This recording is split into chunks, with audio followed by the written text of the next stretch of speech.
Hello guys, ito naman po yung toner ng Chok Chok. May serum po nito, may moisturizer and toner. Ito po yun. Maganda rin ito sa mukha. Kasabay ko ito binili ng moisturizer nila. Kasi makikita mo talaga, oh. Diba?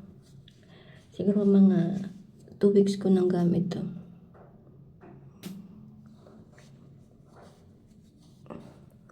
Maganda dito sa toner na to is niacinamide brightening toner.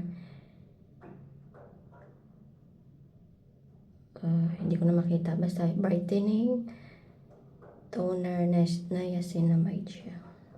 Maliliit kasi. Pero malaki na itong bote na to. Matagal mo na rin gamit to. Ang apply ko nito sa umaga at saka sa gabi. Yan. Yun. Chok Chok toner. Yan lang po. Bye!